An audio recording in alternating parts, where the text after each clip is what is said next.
40 நிமிஷத்துல Zoom திருப்பி rejoin பண்ணுங்க. Okay sir, okay sir. Okay. சரி, நாங்க அன்னைக்கு 20 கேள்வி வரைக்கும் 21 ஆகுமே, 21 வரைக்கும் பார்த்துட்டோம். இன்னைக்கு மிகுதி கேள்விகளை பார்ப்போம். இப்ப லாஸ்டா நாங்க பார்த்தது என்னது? இந்த கொன்றாட் தொடர்ச்சியின்மை. கொன்றாட் தொடர்ச்சியின்மை என்று சொல்லி கொண்டு பார்த்துனாங்க. சரியா? புவியின் உட்பாகத்தை ஓடு, மூடி, மையம் என்று 3ஆ வகைப்படுத்தினாங்க. அப்படித்தானே? அப்ப அந்த ஓட்டை நாங்கள் கண்ட ஓடு, சமுத்திர ஓடு என்று 2ஆ பார்த்தினாங்க. மூடிய மேல் மூடி, கீழ் மூடி என்று பார்த்தோம். மையத்தை உள்மையம், வெளிமையம் என்று சொல்லி 2ஆ பார்த்தோம். அப்ப இந்த மூடிய நாங்கள் இடையோடு என்று கூட சொல்லி அழைக்க இயலும். சரியா? அதே போல இந்த மையத்தை நாங்கள் கோளவகம் என்று சொல்லி அழைப்போம். ஓடை இங்கிலீஷ்ல கிரஸ்ட் என்றும், உங்களுக்கு மூடிய வந்து மேண்டில் என்று சொல்றது. மையத்தை வந்து ஹோர் என்று சொல்லுவாங்க, COR. ஆனா அந்த மேண்டில் என்றது தெரிஞ்சிருக்கணும். என்னண்டா சில சமயங்கள் தமிழ்ல அப்படியே எழுதுவாங்க மேண்டில். அப்ப மேண்டில், லோவர் மேண்டில் என்ற மாதிரி தான் மேல் மூடி, கீழ் மூடி.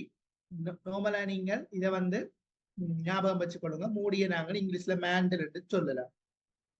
அப்ப இந்த புவியோட்டுல இருந்து மூடிய பிரிக்கிற எல்லையை நாங்க பார்த்தோம். அதை சொல்லுவார்கள் மோகோரோவிசிக் தொடர்ச்சியின்மை என்று பார்த்தனாங்க.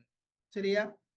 புவியோட்டில இருந்து மூடிய பிரிக்கிற எல்லையை நாங்கள் மோகோரோவிசிக் தொடர்ச்சியின்மை என்று சொல்லி பார்த்தோம். அதே போல மையத்தில இருந்து மூடிய பிரிக்கிற எல்லையை நாங்க பார்த்தோம் கூட்டன்பேர் தொடர்ச்சியின்மை என்று சொல்லி பார்த்தோம். அதே போல உள்மையத்தையும் வெளிமையத்தையும் பிரிக்கிற எல்லையை நாங்க பார்த்தோம்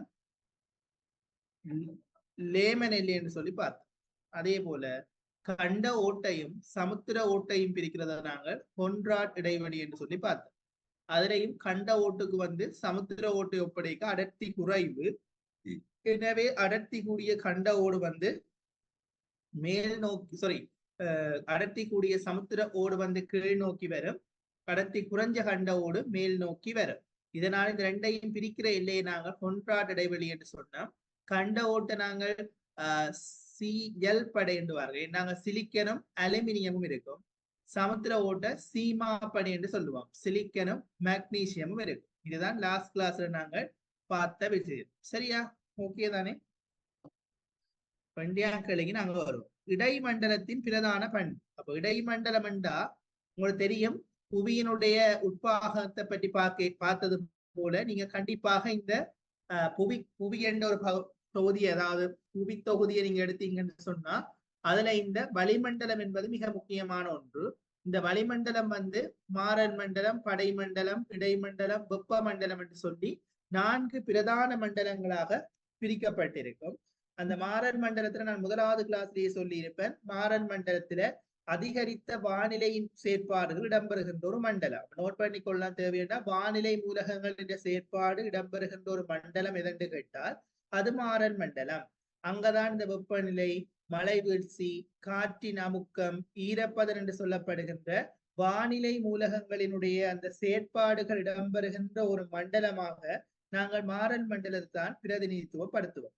இந்த மாறன் மண்டலத்துல சாதாரண விமானங்கள் பயணிக்கும். அதே சமயம் மாறன் மண்டலத்தை நீங்க பாத்தீங்கன்னு சொன்னா ஒவ்வொரு மண்டலங்களின் எல்லைகள், மாறன் மண்டலத்தின் மேல் எல்லையை மாற்றரிப்பு என்று சொல்லுவார்கள். அதே போல அடுத்து வருகின்ற படைமண்டலத்தின் எல்லையை நாங்கள் படைத்தரிப்பு என்று சொல்லுவோம். அதே போல இடைமண்டலத்தின் எல்லையை நாங்கள் இடைத்தரிப்பு என்று சொல்லி அழைக்கிறது. சரியா?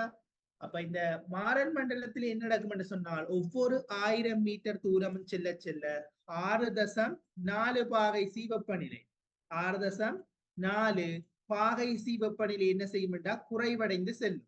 இதை சொல்லுவார்கள் வெப்ப நழுவு வீதம். வெப்ப நழுவு வீதம் என்ற ஒன்று இடம்பெறுகின்ற மண்டலம் இந்த மாறல் மண்டலம். இது என்னன்னு சொன்னா ஒவ்வொரு 1000 மீட்டர் தூரமும் செல்ல செல்ல 6.4 பாகை சி வெப்பநிலை வந்து குறைவடைந்து செல்லும். அதுதான் அதனுடைய இயல்பாக இருக்கு. சரியா? அதே போல நீங்க பார்த்திருப்பீங்க படைமண்டலம். ஏன் படைமண்டலம் முக்கியத்துவம் பெறுது தம்பி? படைமண்டலம் ஏன் முக்கியத்துவம் பெறுதுன்னு தெரியுமோ? என்ன இருக்குதாங்க?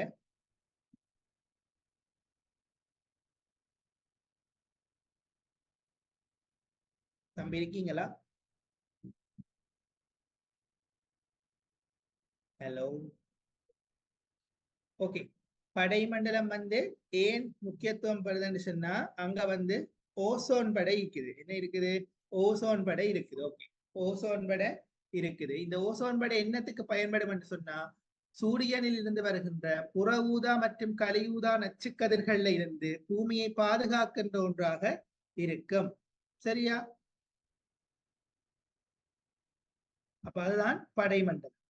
படைமண்டலத்துல மிக முக்கியம் என்று சொன்னா படைமண்டலத்தை நீங்க மாறல் மண்டலத்தோட ஒப்பிடுங்க. மாறல் மண்டலத்துல வெப்பநிலை குறைவடைந்து செல்லும். படைமண்டலத்துல வெப்பநிலை உயர்வானதாகத்தான் காணப்படும். என்ன காரணம் அங்க உயர்வானதாக இருக்குன்னு சொன்னா அந்த சூரியனில் இருந்து மாறுகின்ற புற ஊதா கலியூதா நச்சுக்கதிர்களை படைமண்டலத்துல இருக்கிற ஓசோன் படை வந்து அகத்து உறிஞ்சுவதனால படைமண்டலம் வெப்பநிலை நிறைந்த ஒரு மண்டலமாகத்தான் இருக்கும். எதனோடு ஒப்பிடுகிறது சொன்னா மாறன் மண்டலத்துடன் ஒப்பிடுகின்ற போது வெப்பநிலை கூடிய ஒரு மண்டலமாகத்தான் காணப்படும். படைமண்டலத்தின் சிறப்பியல்பே அங்கே ஓசோன் படை இருக்கிறது. இந்த ஓசோன் படை இருக்கிறது தான் பூமியில இருக்கிற எங்களை போன்ற எல்லா உயிர்களுக்கு ஜூவி கதிர் என்று சொல்லுவாங்க. இங்கிலீஷ்ல ஜூவி என்றும் சொல்லுவார்கள். கலியூதா நச்சுக்கதிர்களை ஜூவி என்று சொல்லுவார்கள். ஏனென்று சொன்னா அல்ட்ரா வயலட் ரேஸ் தானே. அப்ப அதனாலதான் ஜூவி கதிர் என்று சொல்லி சொல்றது. அல்ட்ரா வயலட் ரேஸ் இங்கிலீஷ்ல சொல்லுவார்கள். ரேஸ் என்று சொன்னா கதிர்கள். ஆகவே ஜூவி என்று நாங்க சொல்றது வந்து இந்த அல்ட்ரா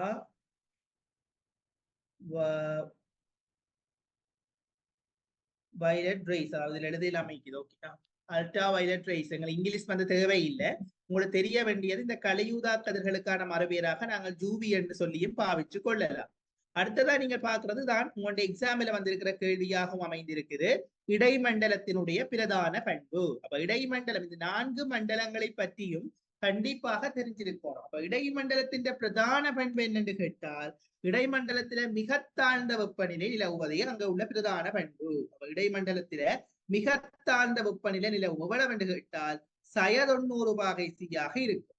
அப்ப இடைமண்டலத்தினுடைய மிக முக்கியமான பண்பு என்று சொன்னா 90 பாகை C வெப்பநிலையாக காணப்படும். மிக தாழ்ந்த வெப்பநிலை. இங்க நீராவி, தூசு துணிக்கைகள், முகில்கள் என்ற எதுவுமே இந்த மண்டலத்துல இருக்காது. நீராவி, தூசு துணிக்கைகள், முகில்கள் என்று சொல்லப்படுகின்ற எதுவுமே இந்த இடைமண்டலத்துல இருக்காது. இடைமண்டலத்தின் மேலெல்லை என்று சொன்னால் இடைத்தரிப்பு என்று சொல்லி அழைக்கப்படும்.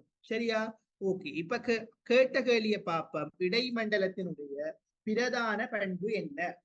ஒவ்வொரு விடையை நாங்க பார்த்தோண்டு வந்தோம் என்று சொன்னா எங்களுக்கு சரியான விட வரும். முதலாவது சொல்லி கிடக்கு அதிக சுழற்சி கொண்ட காற்றுக்கள் காணப்படுதல் ஆகும். சரி, இந்த விடையே எங்களுக்கு தெரியாது, சரியோ பிழையோ உண்டு. அப்ப இருக்கட்டும். அப்ப அடுத்த விடையை பார்ப்போம். சராசரி வெப்பநிலை 1500 பாகை C ஆகும். ஒரு காலமுமே இடைமண்டலத்தின் வெப்பநிலை 1500 பாகை C ஆக ஒரு காலமுமே இருக்காது.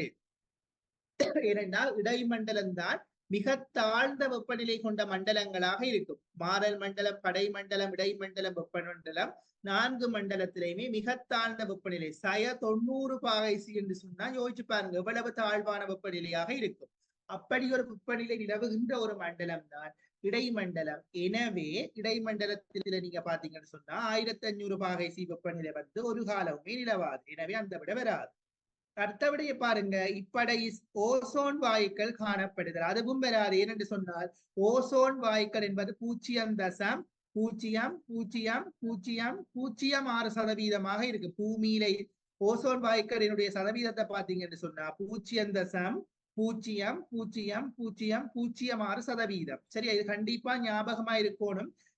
உங்களோட முதலாம் பாடம் இந்த வளிமண்டலத்தினுடைய சேர்க்கை பற்றி இருக்கிற அந்த சப்ஜெக்ட்ல நீங்க பாத்தீங்கன்னு சொன்னா இந்த ஆக்சிஜன் வாயு எவ்வளவு சதவீதம், நைட்ரசன் வாயு எவ்வளவு சதவீதம், கார்பனீர் ஆக்சைடு எவ்வளவு சதவீதம், மெதேன் வாயு எவ்வளவு சதவீதம், ஹீலியம், நியோன், ஆகன் எல்லாம் சுவடு என்று சொல்லப்படும் 0.01%, அதாவது மிக குறைந்த அளவிலே இருக்கும். இவ்வாறு வாயுக்களினுடைய சதவீதம் உங்களோட ஜியோகிராபி ஹைட் வந்து கிரேட் 12 போட்டிருக்கும்.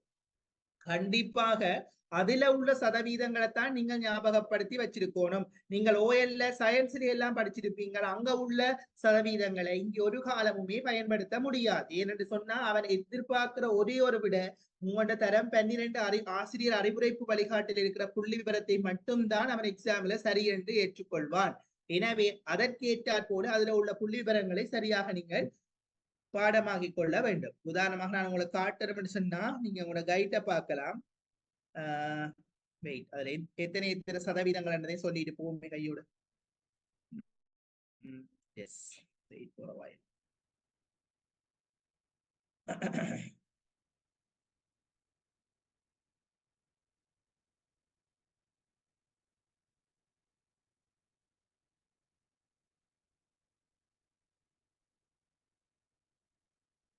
இந்த வாயுக்களினுடைய சதவீதத்தை பற்றி நான் சொல்லிட்டு இருக்கிறேன். இது நாங்கள் லாஸ்ட் கிளாஸ் படிச்ச புவியினுடைய உட்பாகம்.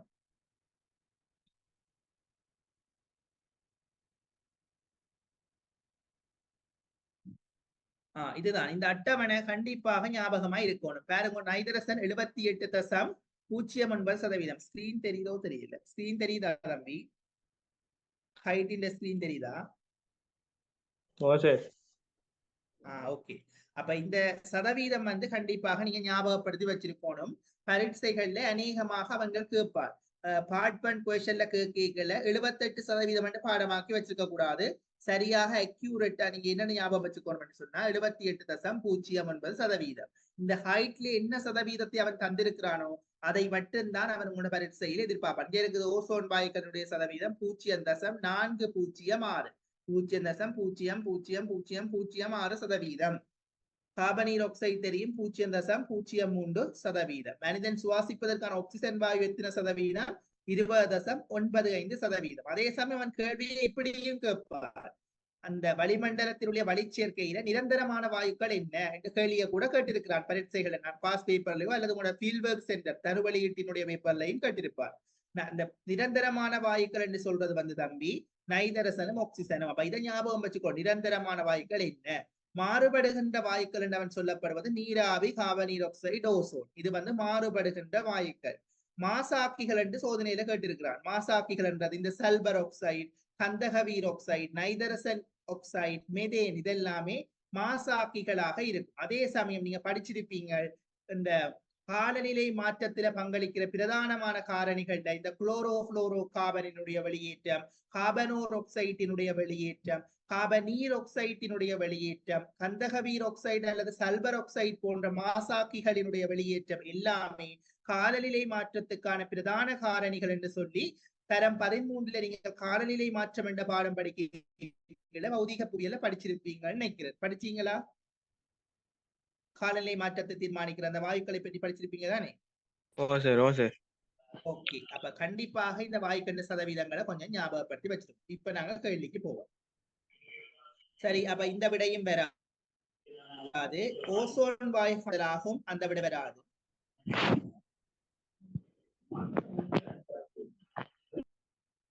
நான்காவது விடைய பாருங்க, குத்துயரத்திற்கு ஏற்ப வெப்பநிலையில் அதிகரிப்பு ஏற்படுதல் ஆகும். அப்ப குத்துயரத்துக்கு ஏற்ப ஒரு காலமும் வெப்பநிலையில வந்து அதிகரிப்பை வந்து நீங்கள் பார்க்கல. ஒவ்வொரு 1000 மீட்டர் தூரம் செல்ல அதான் குத்துயரத்திற்கேற்ப ஒவ்வொரு 1000 மீட்டர் தூரமும் செல்ல 0.64 பாகை வெப்பநிலை வந்து குறைவடைந்துதான் செல்லும். அது எங்க என்று சொன்னா மாறன் மண்டலத்துல. அப்ப இங்க புத்துயரத்துக்கு இப்ப வெப்பநிலையில அதிகரிப்பு ஏற்படுதல் என்று சொல்லு ஒரு காலமுமே இடைமண்டலத்துல வராது. ஏனென்றால் இடைமண்டலம் மிக தாழ்ந்த வெப்பநிலை நிலவுகின்ற ஒரு மண்டலம். எனவே அந்த விடையும் வராது. 5வது விடைய பாருங்க, இப்படையில் சூரியனின் புற ஊதா கதிர்கள் உறிஞ்சப்படுதல் ஆகும். அந்த விடையும் வராது. புற ஊதா கதிர்கள் என்று சொல்லப்படுகின்றது யூவி கதிர்கள். கலியூதா கதிர்களை அகத்துறிஞ்சுகின்ற மண்டலம் எப்பொழுதுமே படைமண்டலமாகவே இருக்கும். ஆகவே அந்த விடையும் வராது. எனவே சரியான விடை என்ன?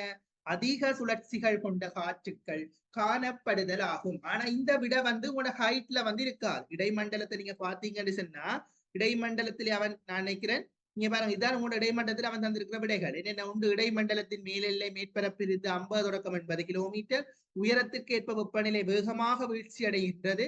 வளிமண்டலத்தின் வெப்பநிலை மிக குறைந்த மண்டலம் இதுவாகும். அதாவது 90 பாகை சி என்று அழைக்கப்படுகின்றது. இப்பகுதியில் வளியோட்டம் வேகம் கூடியதாக காணப்படும். வளியோட்டம் வேகம் கூடியதாக காணப்படும். நீராவிகள், முகில்கள், தூசு துணிக்கைகள் எதுவுமே இல்லை. இடைமண்டலத்தின் மேலில்லை இடைத்தரிப்பு எனப்படுவதுடன் இவ்வலயத்தில் வெப்பநிலை நிலையாக காணப்படும். சரியா? ஓகே. அப்ப இந்த விடைகளை நீங்க பார்த்தீங்கன்னு சொன்னா ஏனைய 4 விடைகளையும் உங்களுக்கு நிராகரிக்க தெரிஞ்சதன் விடையாக இந்த 5வது விடை, முதலாவது விடையை நீங்கள் சரியாக கண்டுபிடிச்சு கொள்ளலாம். ஓகேயா? இந்த கேள்வி கிளியரா? 22வது கேள்வி.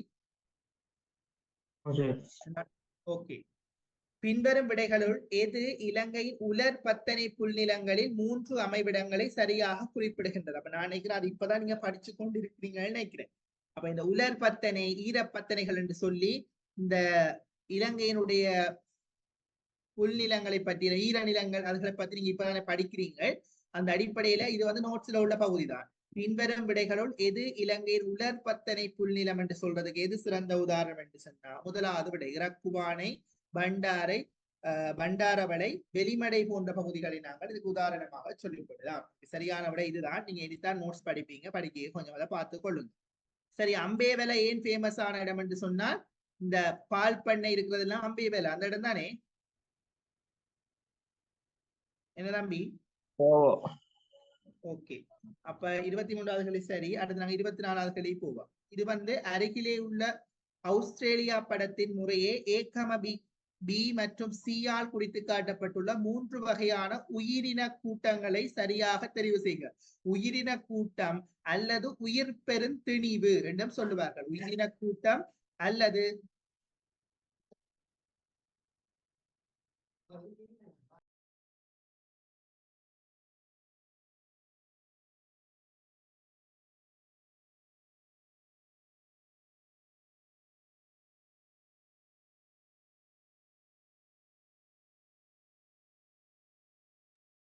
Oh, sorry for the inconvenience. Okay.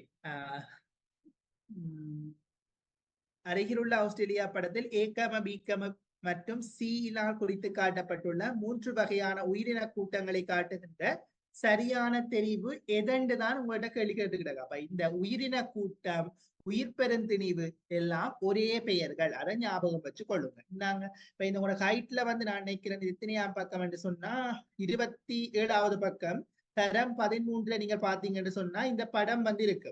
அப்ப இந்த படத்துல நீங்க பாத்தீங்கன்னு சொன்னா ஒவ்வொரு நிறங்களாலையும் எந்தெந்த காடுகள் என்பது வந்து சரியாக குறிச்சு காட்டி கிடக்கு. உலகின் பிரதான உயிரின கூட்டங்கள் அல்லது திணிவுகள் வந்து 7 விடயங்கள் வந்து உங்களுக்கு தெரிஞ்சிருக்கணும். அயனமலை காடுகள், இடைவெப்ப வலய காடுகள், மத்திய தரை காடுகள், புல்நிலங்கள் மற்றும் சவன்னாக்கள், தைக்கா எனப்படும் ஊசி இலை காடுகள், பாலைவனங்கள், துந்திரா காடுகள். அப்ப இந்த 7ஐயும் பற்றி கண்டிப்பாக ஒரு பூரண அறிவு ஒன்று இருக்கணும். இதுல நீங்க இந்த நோட்ஸுகளை வந்து சரியா பாடமாக்கி கொள்ளணும். அப்ப அந்த அடிப்படையில இந்த பார்ட் 1 கேள்வியை நீங்க பாத்தீங்கன்னு சொன்னா இந்த படத்தை தானே அவன் கேட்டிருக்கிறான். இந்த படத்துல உள்ள பகுதிகளை என்னென்னு கேட்டிருக்கிறான். அப்ப 24வது கேள்விக்கு என்ன விடையா இருக்கும் சொல்லுங்க பாப்போம். ஏ என்றது என்ன? ஏ என்றது என்னவா இருக்கும்? பி என்றது என்னவா இருக்கும்? சி என்றது என்னவா இருக்கும்? ஆஸ்திரேலியா கண்டத்தை தான் அவன் தந்திருக்கின்றான். எனவே சொல்லுங்க பாப்போம். இனி ஐடியா இருக்குதா 24வது கேள்விக்கு தம்பி? இல்ல சார். இல்லையா? சொல்லுங்க. 24வதுல நீங்க பாத்தீங்கன்னு சொன்னால் ஏ என்றது வந்து சவன்னா காடுகள் இருக்கிற இடமாக இருக்கும். சரியா? பி என்றது வந்து எப்படி இருக்கும் என்று சொன்னால் இடைவெப்ப வலய காடுகள் அல்லது இடைவெப்ப வலய மலைக்காடுகள் இருக்கின்ற இடமாக இருக்கும். சி என்றது வந்து மத்திய தரை காடுகள் இருக்கின்ற இடமாக இருக்கும். எனவே இந்த கேள்வி வந்து வந்திருக்குதுண்டா நீங்க கண்டிப்பாக உங்களுக்கு இந்த படம் வந்து மைண்ட்ல ஞாபகம் இருக்கும். பாருங்க, இதுல பச்சை கலரால குறிக்கப்படுவது புல்நிலங்கள். அதே போல ஒவ்வொரு நிறங்களாலையும் குறிச்சு காட்டி அதற்குரிய விளக்கங்கள் வந்து கீழே போட்டு இருக்கின்றார். எனவே இதற்கேற்ப நீங்கள் இந்த விடயத்தை வந்து ஞாபகப்படுத்தி வச்சிருங்க. பாஸ் பேப்பர்ல பாருங்க எப்படி எல்லாம் கேள்வியை போட்டு இருக்கிறாருன்னு சொல்லி. சாதாரணமான ஒரு படம். இந்த படத்தை போட்டுட்டு இந்த காடுகள் ஏபிசி என்றதை என்னென்ன காடுகள் என்றுதான் கேட்டிருக்கின்றார். இதெல்லாம் நோட்ஸோட சம்பந்தப்பட்ட பகுதி. இயலுமானவரை இந்த நோட்ஸுகளை வந்து படிவா கம்ப்ளீட் பண்ணுங்க.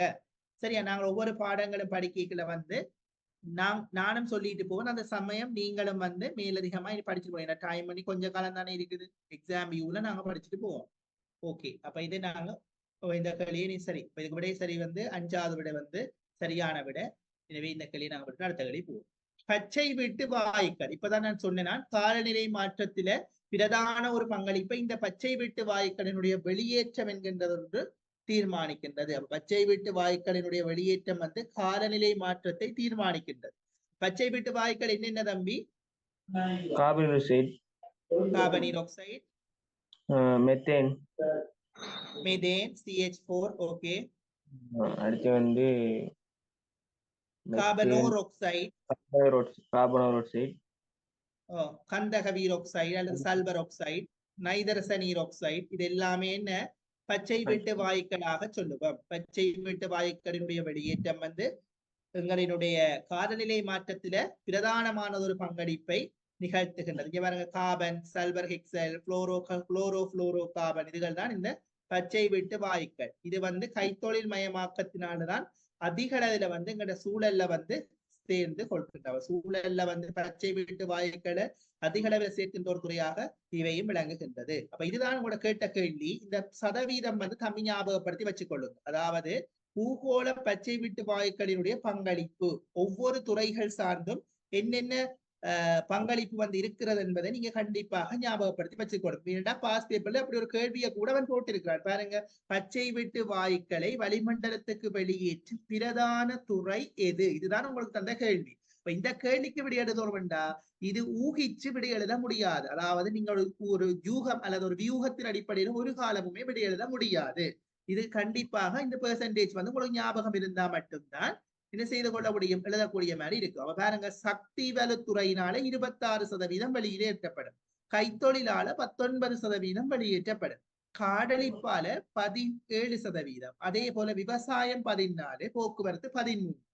பச்சை வீட்டு வாயுக்களை வெளியேற்றுகின்ற துறைகள்ல மிகவும் உயர்ந்த அளவு பங்களிப்பை கொண்டிருக்கிறது இரண்டு கேட்டுன்னு சொன்னா சக்தி வலுத்துறையாகத்தான் இருக்கும். அப்ப அதனூடாக எவ்வளவு சதவீதம் வெளியேற்றப்படும் என்றால் 26% வந்து வெளியேற்றப்படும். எனவே சரியான விடை எது தம்பி? இரண்டாவது. ஏன்? பச்சை வீட்டு வாயுக்களை வெளியேற்றுகின்ற பிரதான துறை தானே கேட்டது. அப்ப இந்த பாருங்க, சதவீதத்தின் அடிப்படையில் எது அதிக அளவில் வெளியேற்றுகின்றது? சக்தி மற்றும் வலு துறைகள் சார்ந்துதான் அதிக அளவிலான பச்சை வீட்டு வாயுக்கள் சூழலுக்கு இழக்கப்படுகின்றது. கைத்தொழில் 2வது இடத்துல இருக்குது, காடழிப்பு 3வது இடத்துல இருக்குதா. அதே போல விவசாயம் வந்து 14. இந்த 2020 வந்து அதிகமாக வெளியேற்றுகிற துறையை கேட்டிருக்கின்றார். எனவே சிலவள உங்களோட பாஸ் பேப்பர்ல குறைவாக வெளியேற்றுகின்ற துறையை கேட்கலாம். அது எதுவாக இருக்கும்? போக்குவரத்து துறை அல்லது 13%. சரியா? அப்ப இதை கொஞ்சம் ஞாபகப்படுத்தி வச்சிருங்க. உங்களோட ஹைட் இப்ப உங்களுக்கு நான் குரூப்ல போட்டு இருக்கிறேன் தானே, அந்த விஷயம் இப்ப இந்த பக்கத்தை நோட் பண்ணிட்டு கொஞ்சம் மணிமே எக்ஸாம் கொஞ்சம் டெய்லி பாருங்க. 6வது பேஜ்ல இருக்குது, கிரேட் 13 கைடின் 6வது பேஜ்ல இருக்குது. சரியா? கொஞ்சம் நோட் பண்ணி எடுங்க. இந்த கேள்வி சரி. அடுத்தது 26வது கேள்வி. ஐக்கிய நாடுகளின்படி 2050 வருடத்தில், அப்ப இவ்வளவு நாங்கள் பார்த்தது தம்பி பௌதீக புவியியல் சார்ந்த வினாக்கள். 26ல இருந்து 40 வரையிலான வினாக்கள் எங்களினுடைய ஹியூமன் ஜியோகிராபி. அப்ப ஹியூமன் ஜியோகிராபி என்றா என்ன? மானிட புவியியல் சார்ந்த வினாக்கள் தான் நாங்க அடுத்ததா பார்க்க போறோம். இதுவரையும் பார்த்தது வந்து பௌதீக புவியியல் 15 வினாக்கள் பார்த்திருக்கிறோம். பௌதீக புவியியல் அதுக்கு முதல் பார்த்தது வந்து 10 MCQ பார்த்தோம். அதை என்ன சொன்னா செயல்முறை புவியியலோட சம்பந்தப்பட்டது. இப்ப வந்திருக்கிறது எங்கட மானிட புவியியல். சரியா? ஓகே. ஐக்கிய நாடுகளின்படி 2050 வருடத்தில் உலகத்தின் அதிகளவு நகராக்கப்பட்ட பிரதேசமாக இருக்க போவது எது? 26வது கேள்விக்கு என்ன விட? எதிர்வு கூறப்படுகின்ற 2050 ஆண்டில அதிகளவு நகராக்கப்பட்ட பிரதேசமாக இருக்க போவது எது? அப்ப இதுக்கு வந்து கண்டிப்பாக நகராக்கம் என்று சொல்லி உங்களுக்கு ஒரு பாடம் ஒன்று இருக்கின்றது. தரம் 12ல நகராக்கம் என்று சொல்லி ஒரு பாடம் ஒன்று இருக்குது. அப்ப அந்த பாடத்தை கொஞ்சம் ஞாபகப்படுத்தணும். நகராக்கம் என்றா என்ன தம்பி? என்ன இயல்பு அங்க கூடவாக இருக்கும்? கிராம இயல்பு குறைவாகவும் நகர இயல்பு முழுமையாக அதிகரித்த ஒரு நிலையில இருக்கும். அனைத்து வசதிகளும் கொண்ட அனைத்து வசதிகளும் கொண்ட ஒரு இடமாக இந்த நகரம் அமைந்திருக்கும். இந்த நகரங்கள் வந்து பெருநகரம், நகரக்கூட்டு, பட்டினம் என்று சொல்லி பல பாகங்களை கொண்டிருக்கும். சரியா?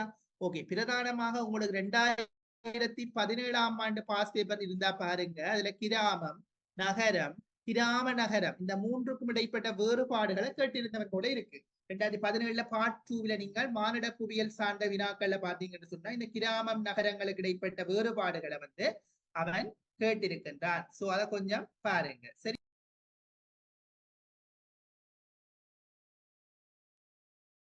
சரி. அப்ப 2017 பாஸ் பேப்பர் கையில இருந்தா கொஞ்சம் பாருங்க. அதுல வந்து அழகா கேள்வி கேட்டிருக்கின்றான். பழைய சிலபஸ்ல வந்த கேள்விதான் அது. ஆனாலும் எங்களுக்கும் தேவையான ஒரு சாப்டர் தான். பழைய சிலபஸ் அப்புறம் அதை நாங்கள் ஒதுக்கி விடுறதில்லை. ஒரு சில விஷயங்கள் மட்டும்தான் மாற்றி இருந்தவர். மற்றும்படி பெருசா எதுவுமே அங்கேயும் மாறவில்லை. இந்த புள்ளி விவரங்கள் ரீதியாகத்தான் மாற்றங்கள் இருந்தது. கொஞ்சம் வெயிட் பண்ணுங்க, நகராக்கத்தை பார்ப்போம்.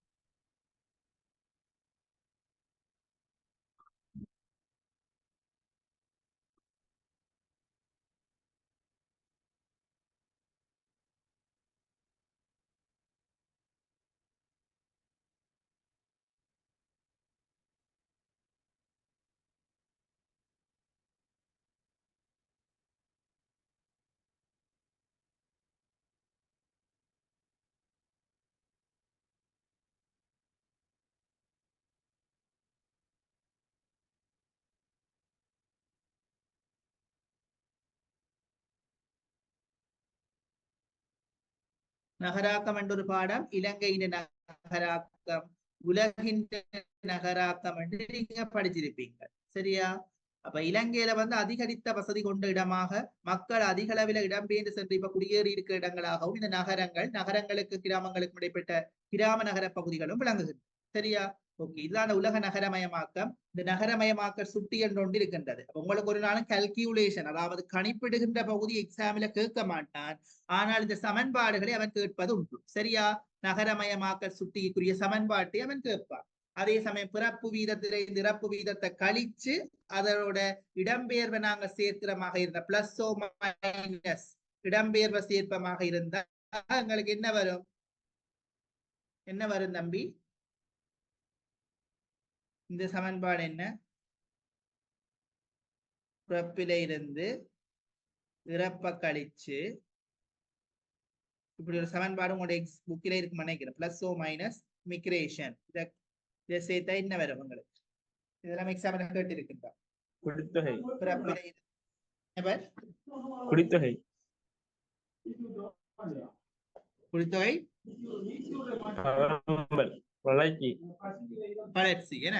அப்ப கண்டிப்பாக இந்த சமன்பாடுகளை வந்து கொஞ்சம் ஞாபகப்படுத்தி வச்சிருங்கோ. அந்த அடிப்படையில நாளைக்கு இது உங்களோட குடித்தொகை என்ற பாடத்துல இருக்கு.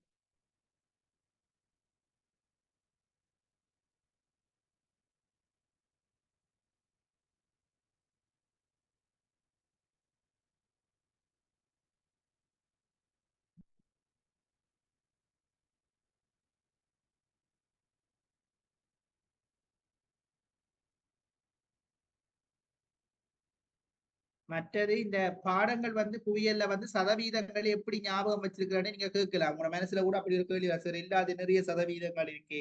ஒரே ஒரு வழிதான், டெய்லி வந்து பாக்குற இடத்துல வந்து டெய்லி நீங்க அடிக்கடி யூஸ் பண்ற ஒரு இடத்துல எக்ஸாம் முடியும் மட்டும் வீட்டுல பேச்சு இருந்தாலும் சிவர்லி ஒட்டி வையுங்க. சரியா? சதவீதங்களை எழுதி போட்டு கொஞ்சம் ஒட்டி வைங்க. டெய்லி நீங்க பாக்குற இடமாக இருக்கணும். அதுதான் ஒரு வழி, இந்த சதவீதங்களை ஞாபகப்படுத்தி வச்சுக்கிறது. சரியா? அப்ப ஏதுமானவரை அந்த ஒரு சிஸ்டத்தை கொண்டு வாங்க. நான் வந்து என்னுடைய அனுபவத்தை தான் உங்களுக்கு சொல்றேன். நான் அப்படித்தான் படிச்சேன். நான் படிக்கும் போது வந்து அந்த சதவீதங்கள் என்ன செய்யறேன்னா, ஒரு நான் டெய்லி பார்க்கக்கூடிய இடம், நான் இப்ப சொல்ற தலைமை என்ன சொல்றது, கேஆர் வந்து இருக்கிற இடம் அல்லது முகத்தை பாக்குற கண்ணாடிக்கு முன்னால வந்து அடிக்கடி போவோம்னு சொன்னா அந்த கண்ணாடிக்கு அருகாமையில வந்து ஒட்டி வையுங்க. சரியா? இந்த சதவீதங்களை இப்ப நீ சதவீதங்களை ஒட்டி வச்சீங்கன்னு சொன்னா டெய்லி அதை பார்க்க வந்து ஞாபகம் இருக்கும். அல்லது உங்களுக்கு வேறு ஏதாவது இலகுமான வழிகள் இருந்தா அதனூடாகவும் நீங்கள் அதை ஞாபகப்படுத்தி வச்சிருக்கணும். கண்டிப்பாக ஞாபகப்படுத்தி வச்சிருக்க வேண்டிய சதவீதங்களை வந்து நீங்க ஞாபகப்படுத்தி வச்சிருக்க. சரியா? ஓகே.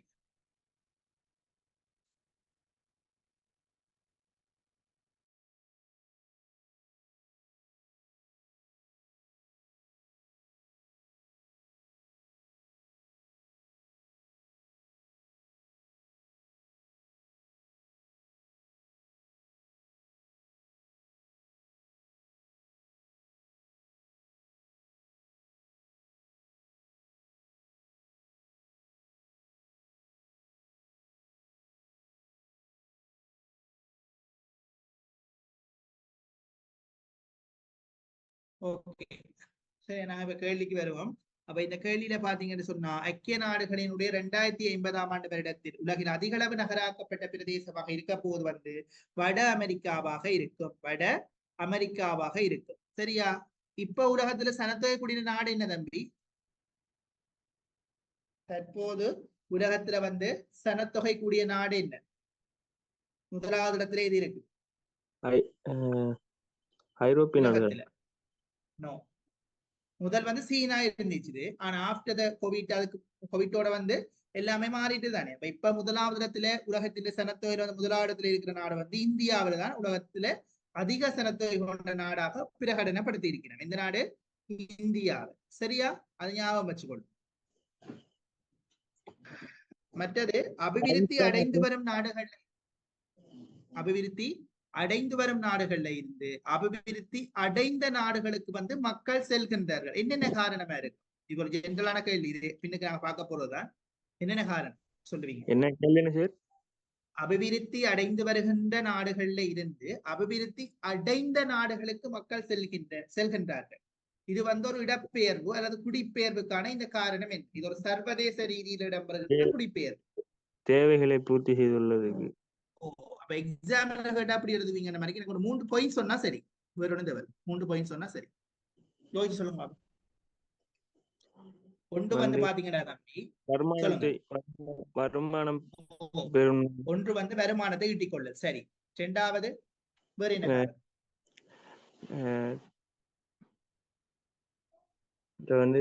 தேவைகள். தேவைகள் இப்ப வருமானம் ஈட்டிக் கொள்றதுக்கு இல்லை. சரி, அப்படி தேவைகள். வேற ஒன்று நீங்க பாத்தீங்கன்னா இந்த இடப்பெயர்வுன்ற ஒன்று தம்பி மிக முக்கியம். என்னன்னு சொன்னா இது உள்ளூர் இடப்பெயர்வும் சர்வதேச இடப்பெயர்வு ரெண்டா பார்ப்போம். உள்ளூர் இடப்பெயர்வு சொன்னா இலங்கையில உள்ள இருக்கிற ஒருவன் இலங்கைக்குள்ளே அந்த இடப்பெயர்வை மேற்கொள்வான். சர்வதேச இடப்பெயர்வு என்று சொல்றது அப்ப இலங்கை நாட்டினுடைய ஆட்புல கடல் எல்லை என்று சொல்லி எவ்வளவு கிலோமீட்டர் நாங்க சொல்லுவோம்? 12 கடல் மைல். என்ன இலங்கையினுடைய ஆட்புல கடல் எல்லை. அப்ப அந்த கடல் எல்லையை விட்டு இன்னொரு நாட்டுக்குள்ள போறான் என்று சொன்னா அதுதான் சர்வதேச குடிபெயர்வு. ஒரு நாடு இன்னொரு நாட்டுக்குள்ள மேற்கொள்கின்ற குடிபெயர்வு நாங்க சர்வதேச குடிபெயர்வு என்று சொல்லுவோம். அதே சமயம் ஒரு நாடு தன்னுடைய நாட்டுக்குள்ள மேற்கொள்கின்ற குடிபெயர்வு நாங்கள் உள்ளூர் குடிபெயர்வு என்று சொன்னோம். அப்ப இதுல பிரதானமாக ஈர்ப்பு விசை காரணிகள், தள்ளு விசை காரணிகள் என்று 2 காரணிகள் இருக்கு. ஒரு நாட்டில இருந்து ஒரு மனிதன் இன்னொரு நாட்டுக்கு போறான்டா அங்க ஈர்ப்பு விசை காரணிகளும் இருக்கும், தள்ளு விசை காரணிகளும் இருக்கும். ஈர்ப்பு விசை காரணி என்றா என்னண்டா, இப்ப இலங்கையில இருக்கிற ஒருத்தன் கனடாக்கு போறான் என்று சொன்னா கனடாவில இருந்து அவன் என்னென்ன காரணிகள் இலங்கையிலிருந்து வர சொல்லி இருக்குது அதுதான் ஈர்ப்பு விசை காரணின்னு சொல்லுவோம். அப்ப கனடாவில இருந்து என்னென்ன காரணி இலங்கையில் உள்ள ஒருத்தனை ஈர்க்கும் என்று சொன்னா கனடாவில இருக்கிற பொருளாதாரம். பொருளாதாரம். வேற அமைப்பு. அமைப்பு. வேற ஒன்று அவனுக்கு கனடாவில இருந்து ஒரு நம்பிக்கைகரமான விடயங்களா இருக்கணும். இலங்கையோட ஒப்படைகளை கனடாவில என்னெல்லாம் பெட்டரா இருக்குதோ அவ்வளவுமே கனடாவில இருந்து எங்களை ஈர்க்கிற காரணியாவத்தான் இருக்கு. ஒன்று வேலை வாய்ப்பு, சிறந்த வேலை வாய்ப்பு இருக்கைகளை கனடாவில இருந்து கண்டிப்பாக எங்களை ஈட்டுக்கொள்ளும். வேற கனடாவில எங்களுக்கு ஒரு பீஸ்ஃபுல்லான லைஃப், ஒரு சமாதானமான ஒரு வாழ்க்கையை எங்களால வாழக்கூடியதாக இருக்கும் என்று சொல்லி ஏற்கனவே உள்ள புலம்பெயர் உறவுகள் எங்களுக்கு சொல்லுவார்களாக இருந்தால் கண்டிப்பாக நாங்கள் என்ன செய்வோம்? இலங்கையில இருந்து கனடாவுக்கு தான் போக பார்ப்போம். சரியா? இவ்வாறு ஈர்ப்பு விசைக்காரணிகள் இருக்கும். தள்ளு விசைக்காரணி என்றா என்னண்டா, இலங்கையில இருந்து போ என்று சொல்லி ஒரு தினம் கலைக்கிறோம் என்று சொன்னா அது என்னென்ன காரணம்? ஒன்று இலங்கையில இப்ப வடமாகாணத்துல பாத்தீங்கன்னா யுத்தம், பயங்கரவாதம் போன்ற பிரச்சனைகள் எல்லாம் இடம்பெற்றதுதானே தம்பி? அப்ப இவ்வாறான பிரச்சனைகள் இடம்பெற்ற போது மக்கள் தங்களுக்கான பாதுகாப்பு இடங்களை, சொந்தமான தங்களுக்குரிய பாதுகாப்பு நிறைந்த இடங்களை தேடித்தான் மக்கள் என்ன செய்தார்கள்? இடம்பெயர்வை மேற்கொண்டார்கள். எனவே கனடாக்கு போகைக்குள்ள அவங்களுக்கு அகதி அந்தஸ்து என்று சொல்லி ஒன்றை கொடுப்பாங்க. ஆகவே இலங்கையில இருந்து ஒரு மனிதன் கனடாக்கு போறான்னு சொன்னா அவனுக்கு பிரதான காரணம் யுத்தம், பயங்கரமா போன்ற தள்ளு விசை காரணிகள் இலங்கையில இருந்திருக்கும். அடுத்த பாத்தீங்கன்னு சொன்னா இலங்கையில வேலை வாய்ப்பு இல்லாம இருக்கு. இப்ப இன்றைக்கு அநேகமான இளைஞர்கள், யுவதிகள் எல்லாம் இலங்கையில இருந்து இந்தியா என்ன அபிவிருத்தி அடைந்த நாடுகளுக்கு போகின்றார்கள் என்று சொன்னார். பிரதான காரணம் இலங்கையில வேலை வாய்ப்பு இல்லை. அப்ப இலங்கையினுடைய பிரதானமான அடுத்த பிரச்சனை வேலை இல்லை. அப்ப இது ஒரு தள்ளு விசைக்காரன். அடுத்த வேற என்னன்னு சொன்னா இலங்கையினுடைய கல்வி வாய்ப்பு சில விட போதாம இருந்துட்டு சொன்னா எதிர்காலத்துல உயர் கல்வி வாய்ப்புகளை பெறது கூட எதிர்காலத்தில் என்ன செய்வார்கள் வேற நாடுகளுக்கு போவார்கள். அப்ப இது இவ்வாறு இலங்கையில என்னென்ன விடயம் வந்து மக்களினுடைய வாழ்க்கைக்கு இசைவாக இல்லாமல் இருக்குதோ அத்தகைய காரணங்கள் ஏனைய நாடுகள்ல இருக்கின்ற போது அந்த நாடுகளுக்கு வந்து இங்க உள்ள மக்களை வந்து தள்ளுறேன்னு சொன்னா இங்க இருந்து அந்த மக்களை வந்து சொல்லி தூண்டுகின்ற காரணிகளாக சில காரணிகள் இருக்கும். ஐ திங்க் 1 மினிட்ல சூம் எண்ட் ஆனா திருப்பி ஜாயின் ஆகுங்க. ஓகே, இவ்வாறு ஈர்ப்பு விசை காரணிகள் தள்ளி விசை காரணிகள் என்று சொல்லி காரணிகள் இருக்குது. நான் உங்களுக்கு பார்ட் 2 வந்து நான் சொல்லிக்கல வந்து அநேகமாக உங்களுக்கு மாநில புவியில சொல்லுவேன் அடுத்தடுத்த கிளாஸுகள்ல. சரி, இப்ப இந்த கேள்வியை பார்ப்போம். உலக குடித்தொகையில் 4 பிரதான செறிவு பெரம்பலை சரியாக இனங்காணுகின்ற விடை சொல்லுங்க பாப்பா. என்ன விடை வரும்? 27வது. அதாவது உலகினுடைய குடித்தொகை வந்து சமனற்ற பெரம்பலை காட்டுகின்றது. இந்த சமனற்ற பெரம்பலை காட்டுகின்றதுல வந்து உயர்வான சனத்தொகை கொண்ட பிரதேசம், இடைத்தர சனத்தொகை கொண்ட பிரதேசம், மிக தாழ்வான சனத்தொகை கொண்ட பிரதேசம் என்று 3ஆ பிரிக்கிறார். அதுல அவன் கேட்ட இந்த கேள்வி என்று சொன்னா உலகில அதிக சனத்தொகை கொண்ட பிரதான 4 வலயங்களை ஓகே. அப்ப இது வந்து இது நாங்க ஆல்ரெடி சொன்ன விஷயம் தானே இந்த சமன்பாடு. அப்ப இந்த சமன்பாட்டை நீங்க பாத்தீங்கன்னு சொன்னா பி சமன் பி மைனஸ் டி பிளஸ் ஓ மைனஸ் எம் என்று சொன்னா பி என்றது வந்து பொப்புலேஷன்ன்றது வந்து குடித்தொகை அல்லது சனத்தொகை என்று நாங்க சொல்றது. அப்ப பி என்றது வந்து அதுக்குரிய விளக்கம். பி ஏக்கடுத்த பி என்றது என்ன சொன்னா பேர்த் என்றது வந்து பிறப்பு. அடுத்த டி என்றது வந்து இறப்பு, அதாவது டெத் என்று சொல்றபடியா நாங்கள் டி என்று குறிக்கிறோம். பிளஸ் ஓர் மைனஸ் வந்து இடம்பெயர் வந்து கேட்டா ஏன் இந்த பிளஸ் ஓ மைனஸ் போட்டு கிடக்குன்ற டவுட் வரும். ஏன் போட்டு கிடக்கு பிளஸ் ஓ மைனஸ்? தம்பி ஏன் போட்டீங்க? இதுல பிளஸ் அல்லது மைனஸ் ஒரு சைன் போட்டு கிடக்கு தானே, அடையாளம். என்ன காரணம் தெரியுமா? ரெண்டுல உண்டு. என்ன விளக்கம் சொன்னா இடம்பெயர்வு வந்து நாட்டுக்குள்ள சனம் வந்தும் சேரும், வெளியில இருந்தும் போயும் போராக்களும் இருப்பினும் வாராக்களும் இருப்பினும் இதெல்லாம் பிளஸ் ஓ மைனஸ் போடுறது. விளங்குதா? வாராக்கள்னா பிளஸ், போராக்கள்னா மைனஸ். அதான் மிக்ரேஷன். மிக்ரேஷன்ன்றது வந்து இடம்பெயர்வு. இலங்கை நாட்டை பொறுத்தவரையில ஒருத்தர் வாராக்கள் இருக்க மாட்டாங்க, சுற்றுலாவை வந்துட்டு அவங்க போயிடுவாங்க. அவங்களை நாங்கள் வந்து மிக்ரேஷன் பாக்குறது இல்ல. இப்ப நிரந்தர வாழ்விடம் கோரி ஒரு ஆட்கள் வர்றாங்கன்னு சொன்னா அவங்களைத்தான் நாங்க மிக்ரேஷன்ன்றதுக்கு உள்ளடக்குறோம். அந்த அடிப்படையில வந்து இலங்கையில இருந்து போராக்கள் தான் அநேகமாக இருப்பினும் வாராக்கள் குறைவு. இப்ப கனடாவை எடுத்தீங்கன்னு சொன்னா கனடாவுக்கு போராக்களும் இருப்பாங்க. அங்க இருந்து இலங்கையை போன்ற சில நாடுகளுக்கு அங்க சொந்த இடத்தை அந்த இடத்தை விட்டுட்டு தங்களோட ஓய்வு காலத்துல வந்து இலங்கை போன்ற நாடுகள்ல வந்து கழிக்கிறாங்க வாராக்களும் இருக்கிறாங்க. அதனாலதான் பிளஸ் ஓ மைனஸ் எம் போடுறது. இப்ப என்னடா இது உலக குடித்தொகை இயங்குதன்மை தானே. அப்ப உலக குடித்தொகையில இயங்குதன்மையில செல்வாக்கு செலுத்துற காரணிகள் என்னன்னு கூட கேள்வி வந்திருக்கு. சொல்லுங்க அப்ப இப்ப உலக குடித்தொகை அல்லது சனத்தொகையின் இயங்குதன்மையில் செல்வாக்கு செலுத்துகின்ற காரணிகள் எவை? என்ன சொல்லுவீங்க? குடித்தொகை, பிறப்பு வீதம், இறப்பு வீதம், இறப்பு வீதம், இடம்பெயர்வு. இந்த 3 தான் அதற்குரிய காரணங்களாக இருக்கும். இந்த சமன்பாடு ஞாபகம் என்று சொன்னா பார்ட் 1ல வார கேள்விக்கும் விடை எழுதிடும், பார்ட் 2ல வார கேள்விக்கும் விடை எழுத முடியும். சரியா? ஓகே. அப்ப உலக குடித்தொகையில 4 பிரதான செறிவு பெரம்பலை சரியாக இனங்காண்கின்ற விடை. அப்ப இந்த கேள்விக்கு விடை தெரியுமா? 3வது விடையா? தென்னாசிய, தென்கிழக்கு, ஆப்பிரிக்கா, ஐரோப்பா. தென்னாப்பிரிக்கா, ஐரோப்பா. சரியா? அந்த விட 27வது கேள்வி என்ன பாப்போம். அப்ப உலகத்துல வந்து மிக குறைவான சனத்தொகை கொண்ட நாடுகள் சொல்லுங்க பாப்போம். மிகவும் தாழ்வான சனத்தொகை கொண்ட பிரதேசங்கள். மிகவும் தாழ்வான இலங்கை வரும். இலங்கையா? மிகவும் தாழ்வான சனத்தொகை கொண்ட பிரதேசம் நான் சொன்னேன். மாலைத்தீவு தாழ்வான இல்ல, அது ஆக தாழ்வான சனத்தொகை வந்து உலகத்தில் எங்க இருக்குமென்னா மலைகளினுடைய அடிவாரங்கள்.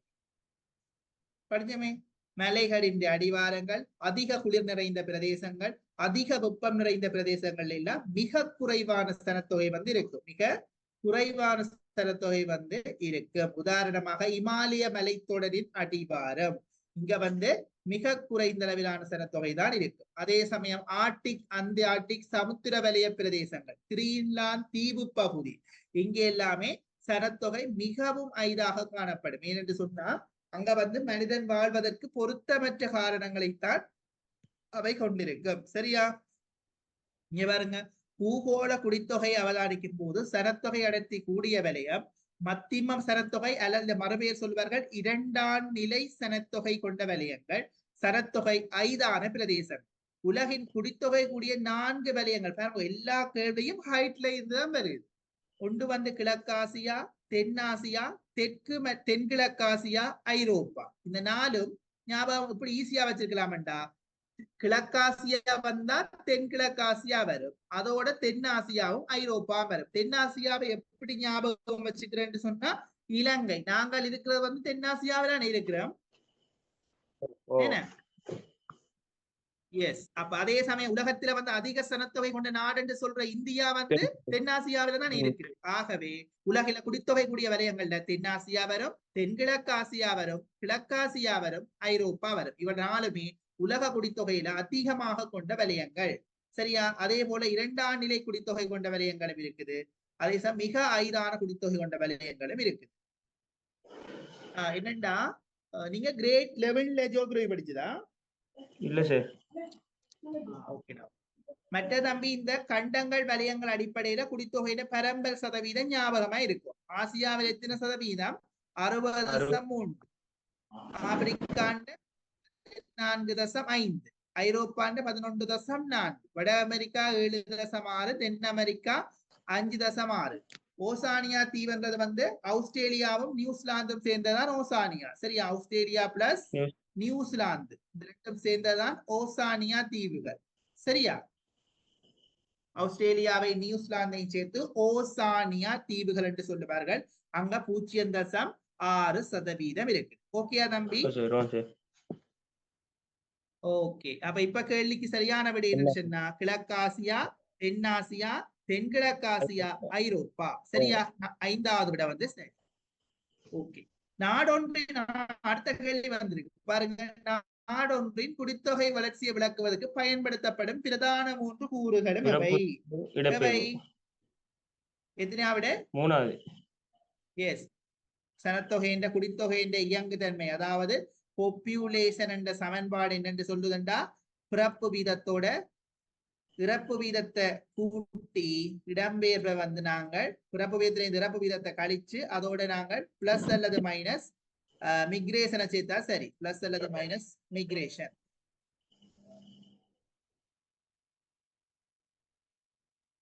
பிளஸ் அல்லது மைனஸ் மிக்ரேஷன். அப்ப இதை சேர்த்தமெண்டா சரி. அதைத்தான் 3 விடையாய் தந்திருக்கின்றான். பிறப்புக்கள், இறப்புக்கள், இடம்பெயர்வுகள். ஓகே. இப்ப நாங்க அடுத்த கேள்வி போவோம்.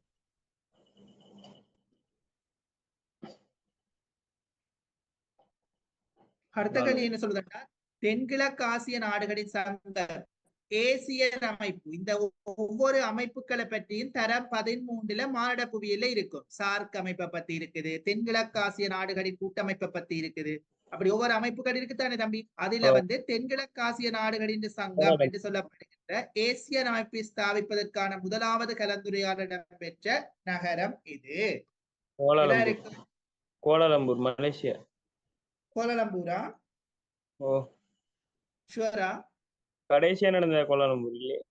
கோலாலம்பூர் தானே கேட்டது. வந்து சங்கத்தினை ஸ்தாபிப்பதற்கான முதலாவது கலந்துரையாடல் தானே. உங்களுக்கு வந்து ரீசெண்டா உள்ளதை கேட்க மாட்டான். இயலுமானவரை அந்த ஹைட்டோட உள்ளதான் கேட்பானே. இது வந்து ஜென்ரல் நாலேஜ் பாடம் இல்ல தானே. மோஸ்ட்லி கேட்கறக்கு ஒரு சான்ஸ் ஒன்று இல்ல.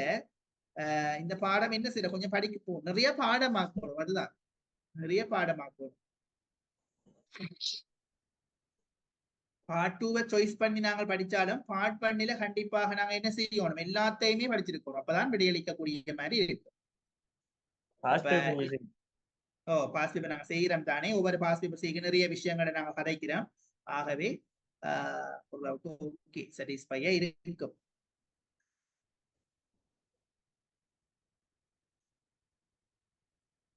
எஸ். நாடுகளுக்கான சூழல் நிகழ்ச்சி திட்டம்.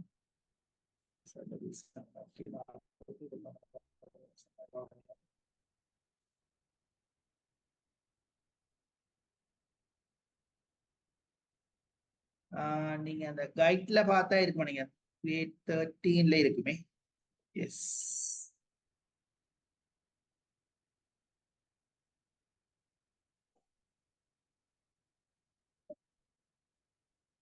படிச்சிட்டீங்களா அந்த இல்ல அமைப்புகளை பத்தி சரி. ஸ்கூல்ல? ம்.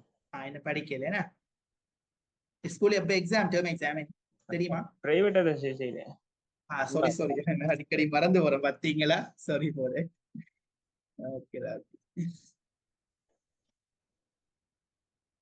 சரி, அதெல்லாம் கேஸ் இல்ல.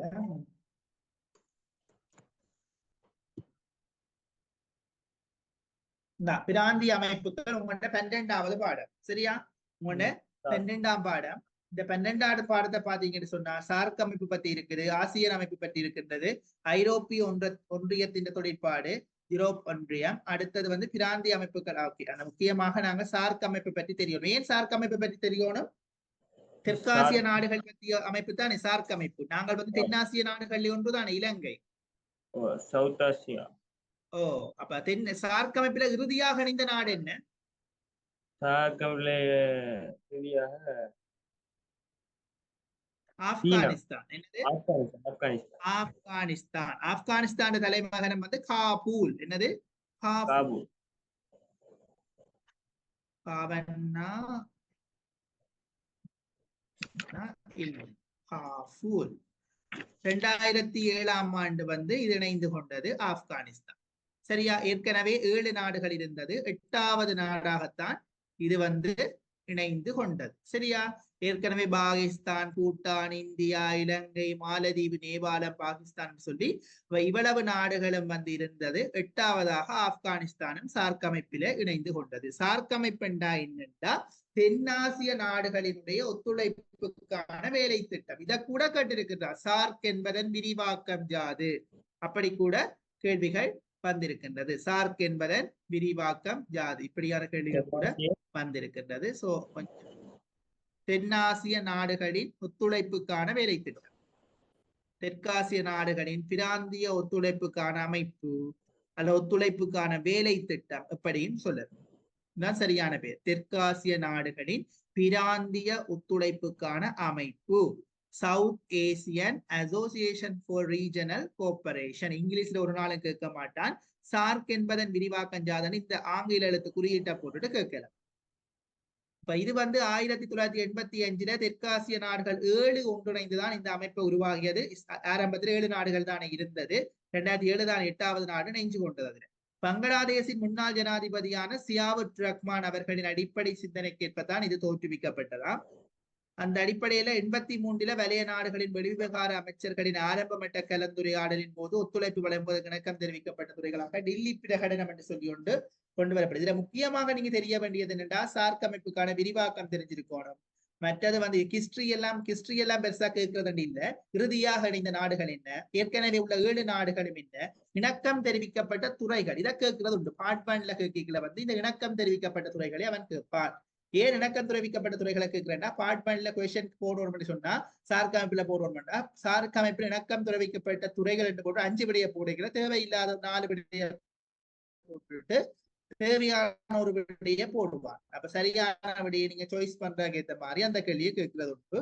விவசாயம், கிராமிய அபிவிருத்தி, தொடர்பாடல் இதெல்லாம் நீங்க மாத்தி சொல்லலாம். இந்த துறைக்கும் தான் சார்க் அமைப்பு இணக்கம் தெரிவிச்சேன்டா அவ்வளவு தான் துறை, வேறு ஒன்றை நாங்க புதுசாக சேர்த்துக் கொள்ள முடியாது. ஏனென்றா இது எழுதப்பட்ட யாப்புக்கள் மாதிரி தானே. ஆகவே இதை நாங்க புதுசாக நாங்கள் நினைச்சபடி எதையுமே சேர்த்துக் கொள்ள முடியாது. என்ன விடயம் இருக்குதோ அதே அவ்வாறே நாங்கள் பாடமாக தான் வேணும். மற்ற விஷயங்கள் மாதிரி நாங்கள் இதை அதாவது எங்கண்ட ஹெட்பனுக்கு ஏற்ற மாதிரி இதுக்கு விட எழுதிய முடியாது. சரியா? இப்ப நாங்க கேட்ட கேள்விக்கு விட வருவோம். கேட்ட கேள்வி என்ன கேட்டேன்னு சொன்னா உங்கள்கிட்ட சாரி முதலாவது கலந்துரையாடல் என்ன தென்கிழக்காசிய நாடுகள் ஏசியன் அமைப்பினுடைய முதலாவது கலந்துரையாடலை தான் உங்களை கேட்டது. அப்ப ஏசியன் அமைப்பு என்று சொல்றது வந்து Association of South Eastern Asian Nations என்று சொல்லுவார்கள். அப்ப தாய்லாந்தினுடைய பேங்காக், தாய்லாந்து கேள்விப்பட்டிருப்பீங்க தானே. தாய்லாந்து வந்து அந்த நாட்டினுடைய பேங்காக் வந்து கொஞ்சம் பிரசித்தி பெற்ற இடம் வந்து இந்த களியாட்ட நிகழ்வுகள் அதாவது மனிதர்களினுடைய வாழ்க்கையில அந்த அதிக அளவிலான ஒரு ஜொலியாக வாழ்ற ஒரு இடமாகத்தான் சொல்லுவார்கள். பேங்காக் அந்த இடம், ஹாங்காங் பேங்காக் எல்லாம் அப்படியா சொல்ற இடங்கள் தான். சரியா? அங்கதான் வந்து இது வந்து இடம்பெற்று இருக்கின்றது. சரியா? பேங்காக் என்று சொல்லியிருக்காங்க. ஸ்தாபிக்க முதலாவது கலந்துரையாடல் இடம்பெற்ற நகரத்தை தான் நான் கேள்வியில கேட்டிருக்கின்றான். சரியா? அவை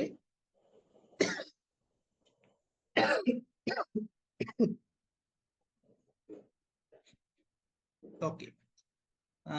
தற்பொழுது உலகின் இந்த மணிலான்னு சொல்றது வந்து பிலிப்பைன்ஸ்ல இருக்கிறோம். மணிலா தற்பொழுது உலகின் பிரதான நிலக்கரி உற்பத்தியாளர் யார்?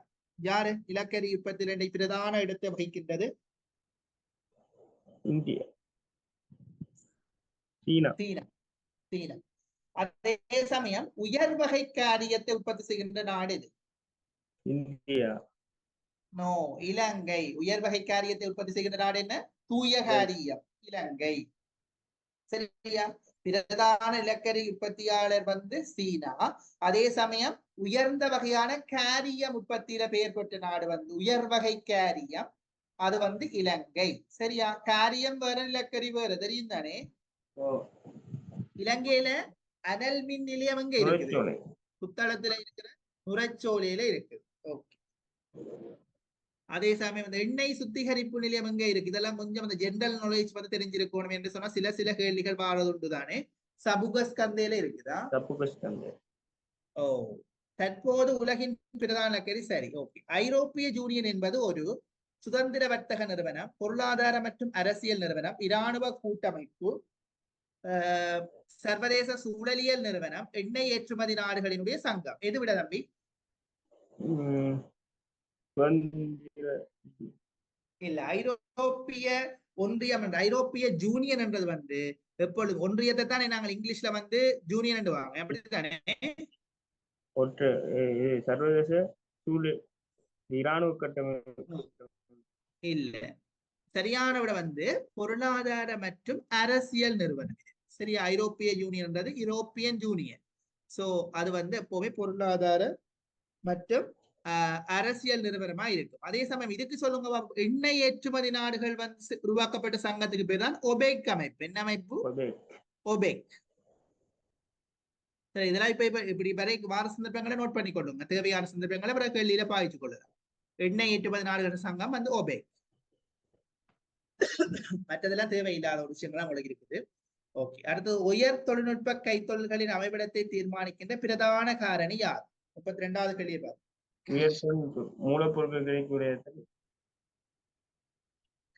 தொழில்நுட்ப கைத்தொழில்களின் அமைவிடத்தை தீர்மானிக்கும் பிரதான காரணிகள் யார்?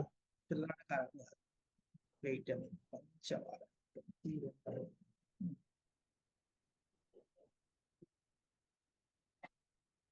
சொல்லுங்க. உயர் தொழில்நுட்ப கைத்தொழில் அமைவிடத்தை தீர்மானிக்கிற பிரதான காரணி என்று சொன்னா, ஒன்று மூலப்பொருட்கள் கிடைக்கக்கூடியதாக இருத்தல், இரண்டாவது பிரதான விமான நிலையங்களுக்கு அருகாமையில் இருத்தல், அது தேவை, மூன்றாவது பிரதான சந்தை பகுதிகளுக்கு இடையிலான, அது மட்டுமே அமைவிடத்தை தீர்மானிக்கிற காரணியாக ஒரு காலம் அமையாது. மூன்றாவது, நான்காவது காரணி பல்கலைக்கழகங்கள் மற்றும் ஆய்வு நிறுவனங்களுக்கு அடகியை கொண்டிருத்தல். அடுத்த 5வது விடை மலிவான தொழிலாளர்கள் கிடைக்கக்கூடியதாக இருத்தல். என்ன சரியான விடையாரு? மூலப்பொருட்கள் கிடைக்கக்கூடியதாக இருத்தல் வந்து சரியான விடையாரு. அடுத்த, உலக விவசாயத்தில் ஏகபோக உரிமையை தனக்கே கொண்டிருப்பது யார்?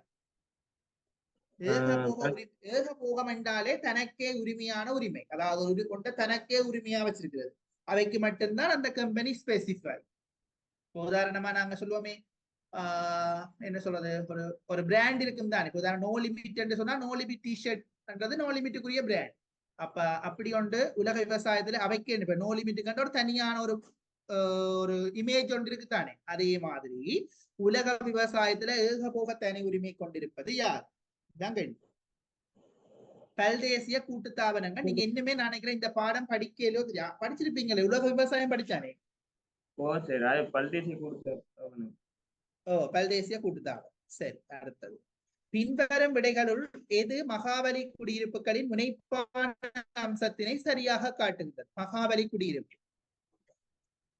மகாபலி குடியிருப்புகள் பத்தி படிச்சிருப்பீங்களானே. ஆறுகளை அண்டிய பிரதேசங்களில் குடியிருப்புகள் அமைத்தார்கள், நீர்த்தேக்கங்களை அண்டி குடியிருப்புகளை அமைத்தார்கள். அதை விட வரலாற்று காலத்துல கும்பகாரகாம குயவர்கள் வாழ்ந்த கிராமம், மீனவர்கள் வாழ்ந்த கிராமம், அப்படி ஒவ்வொரு தொழில்களை அடிப்படையாக கொண்டு குடியிருப்புகள் அமைத்திருந்தார்கள் என்று படிச்சிருப்பீங்க. அந்த அடிப்படையில கேட்ட கேள்வி பின்வரும் விடைகள் ஏது மகாவலி குடியிருப்புகளின் முனைப்பான அம்சத்தினை சரியாக காட்டுகிறது. என்ன விட? வீட்டு தோட்டங்கள் நெல்வயல் பகுதியில் சமனான பருமனை கொண்டுள்ளன. சரி. இலங்கையில் காரிய உற்பத்தியுடன் தொடர்பான சரியான கூற்று. இலங்கையின் காரிய உற்பத்தியின் பெரும்பாலான பருமன் என்ன விட? மைக்கா. நாலாவது உற்பத்தி செய்வது மைக்கா வகையாகும். மைக்கா வகை சரியான கூட்டு தானே கேட்டது. அதிக அளவு உற்பத்தி செய்யப்படுவது மைக்கா வகை அல்ல. கைத்தொழில் விருத்தி பெற்ற நாடுகளுக்கு பிரதான மூலப்பொருளாக ஏற்றுமதி செய்யப்படுகின்றது. கைத்தொழில் விருத்தி பெற்ற சரியான கூட்டுன்றது பாருங்க, முதலாவது விட நாட்டின் பெரும்பாலான பெரும்படியான கைத்தொழில்களுக்கான மூலப்பொருள். இலங்கையில காரியத்தை மூலப்பொருளாக கொண்டு மேற்கொள்கின்ற கைத்தொழில்கள் என்றது குறைவு. சரியா? அடுத்த காரியம் ஏற்றுமதி தான் செய்யப்படுது. பிரதான முடிவு பொருளாக ஏற்றுமதி செய்யப்படும் அதுவும் இல்லை. இப்ப இலங்கையில பிரதான முடிவு பொருளாகவும் மாற்றில்லை, மூலப்பொருளாக பயன்படுத்தி அதை முடிவு பொருளா, உதாரணமா காரியத்தை பயன்படுத்தி அதனோடு சார்ந்த உற்பத்திகளை இலங்கையில மேற்கொண்டுட்டு அந்த உற்பத்திகளை ஒரு காலமும் ஏற்றுமதி செய்யற மாதிரிக்கு இதுவரைக்கும் இல்லை. அப்ப அந்த விடையும் இல்லை. மூன்றாவது விடை, கைத்தொழில் விருத்தி பெற்ற நாடுகளுக்கு பிரதானமாக மூலப்பொருளாக ஏற்றுமதி செய்கின்றது. விஷயம் இல்லையோ? பிரதானமாக மூலப்பொருளாகத்தான் ஏற்றுமதி செய்யுது. காரியத்தை நீங்கள் டிரெக்டாக இலங்கையில எந்த ஒரு முடிவு பொருளாகவும் மாற்றில்ல. இப்ப காரியம் என்னத்துக்கு பயன்படும்? பென்சில் கூர் உற்பத்தி படிச்சிருக்கீங்க சயின்ஸ்ல. பென்சில் கூர் உற்பத்தி, பேட்டரிக்குள்ள காரியம் தானே சொன்ன. முந்தி பேட்டரி வரும் தானே, மின்கலத்துக்குள்ள கருப்பு கலர்ல இருக்கும், அது சரியா? இலங்கையில இந்த உற்பத்திகள் எல்லாம் இல்ல, அகழ்ந்தெடுத்து ஏற்றுமதியைத்தான் செய்கின்றார். உயர் வகை காரியம் உற்பத்தி செய்கின்ற நாடு எதென்று கேள்வி வந்தால் அதுக்கு இலங்கை. அதே சமயம் அதிகளவான காரியத்தை உற்பத்தி செய்கின்ற நாடு எது வந்தால் அது இந்தியா. சரியா? ரெண்டுக்கும் டிஃபரண்ட் இருக்குது. உயர் வகை காரியத்தை உற்பத்தி செய்வதுதான் இலங்கை, அதிகளவான காரியத்தை உற்பத்தி செய்வது இந்தியா. சரியா? நோட் பண்ணி எடுத்துக்கொள்ளுங்க, சொல்லுங்க. ஓகே. 36வது கேள்வி, ஐக்கிய நாடுகளின் சூழலியல் நிகழ்ச்சி திட்டத்தின் UNEP பிரதான நோக்கம் யார்? ஐக்கிய நாடுகளினுடைய சூழலியல் நிகழ்ச்சி திட்ட UNEP என்றது உங்களோட புக்கில இருக்கும் நினைக்கிறேன் நான். பௌதீக புவியியல தரம் 13ல இருக்கும். இந்த ஐக்கிய சூழலியல் அமைப்புக்கான வேலை திட்டங்கள் என்று சொல்லி ஒரு பாடம் ஒன்று இருக்கு. அதுல ஒன்றுதான் இது. கொஞ்சம் பார்ப்போம்.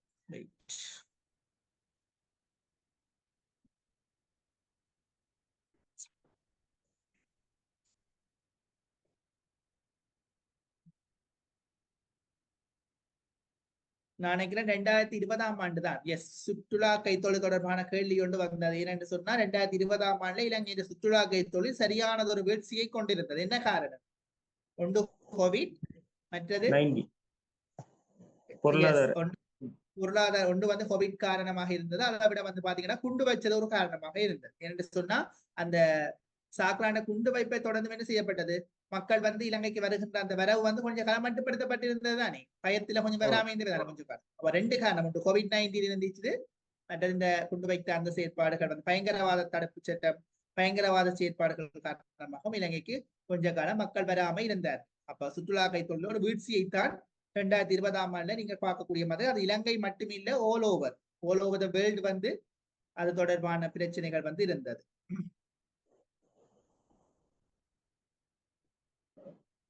சரி, நாங்க இதை தேடிக்கொண்டு இருந்தா டைம் ஒன்று போகும். அந்த பாடத்தை பிறகு நான் உங்களை நோட் பண்ணிட்டு இந்த பாடம் பண்ணதை போட்டு விடுறோம், அதை கொஞ்சம் பார்த்து பாருங்க. சரி, அப்ப இதுக்கு சரியான விடயம் ஐக்கிய நாடுகளினுடைய சூழலியல் நிகழ்ச்சி திட்டம் UNEP பிரதான நோக்கம் சூழலியல் நியமங்களையும் நடவடிக்கைகளையும் நடைமுறைப்படுத்துதல். அதுதான் பிரதானமான நோக்கமாக இருக்கு. சூழலியல் நியமங்களையும் நடவடிக்கைகளையும் நடைமுறைப்படுத்தல். சரியா? ஓகே. 37வது கேள்வி, குடித்தொகை மற்றும் வீடமைப்பு வசதிகளின் தொகை மதிப்பு 2012 படி இலங்கையின் பிரதான உள் இடப்பெயர்வு மாகாணங்கள் எவையா? சொல்லுங்க பாப்போம். இதுக்கு கேள்வி நாங்க படிச்சோம். வடக்கு உள்ளிடப்பெயர்வு, வடக்கு, வடமத்திய மற்றும் கிழக்கு. வடக்கு, வடமத்திய மற்றும் கிழக்கு. இதுக்குள்ள வந்து இடப்பெயர்வு சரி, வடக்கு சரி, வடமத்திய மற்றும் கிழக்கு வருமா? கிழக்கு வராது. கிழக்கில பெருமளவிலே இல்ல. குடித்தொகை மற்றும் வீடமைப்பு வசதிகளின் தொகை மதிப்பின்படி இலங்கை பிரதான உள்ளிடப்பெயர்வு மாகாணங்கள் எவை?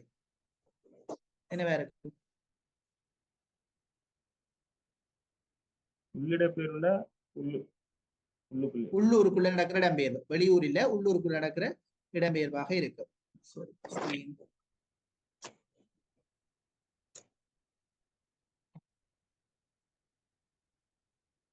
உள்ளூருக்குள்ள நடக்கிற இடம்பெயர்வு 37.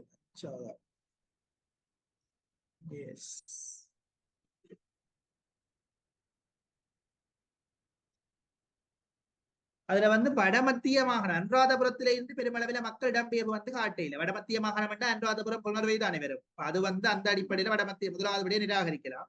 இரண்டாவது வந்து தென் மற்றும் மத்திய மாகாணத்திற்கே வந்து இடம்பெயர்வு வந்து இல்லை.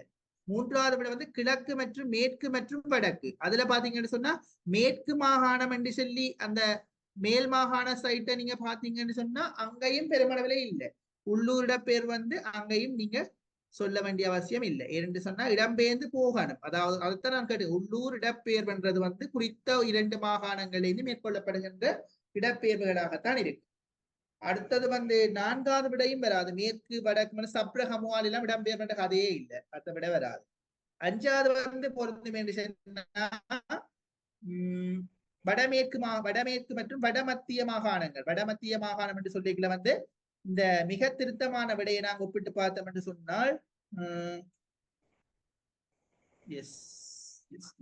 இதுக்கு வந்து நீங்க முதலாவது விட சரிதான் கூட.